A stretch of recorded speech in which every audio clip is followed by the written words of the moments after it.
strategies that you use in a field that you're maintaining or just seeing a little bit of elevation in a population of SCN?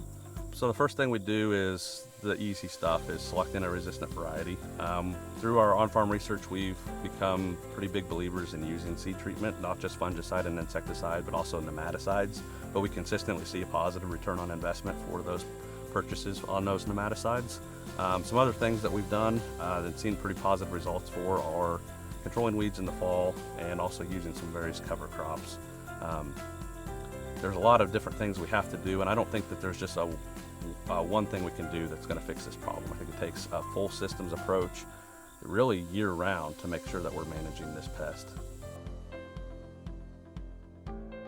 So soybean cyst nematode has been established here for decades in a lot of the fields that you farm.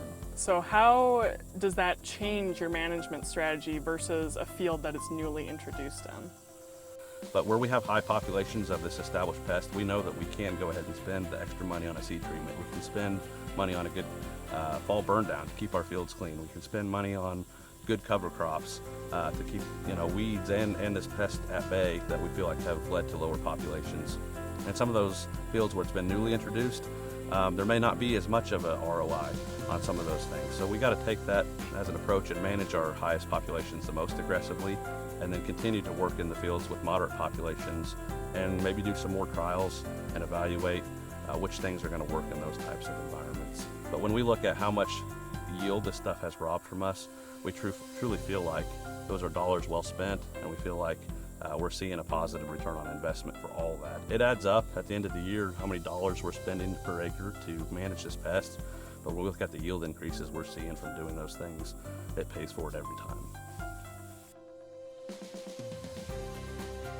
Where do you see the future of soybean cyst nematode management going? What are the need for new tools in this area especially? So we've got to come up with new sources of soybean cyst nematode resistance. 95+% of the soybean varieties on the market all have the same source of resistance. So if you think about soybean cyst nematode, think about something that's above ground, that's a lot more visual, like water hemp. We've used Roundup for 20 years and we have resistance to water hemp, spraying weeds. If we continue to use the same sources of resistance for soybean cyst nematode below ground, we're going to have resistance to that pest as well. So we need new modes of action, we need new traits within our soybean lineup, and we got to call on industry to bring us those things. We need you to know your number, take the test, and beat the pest.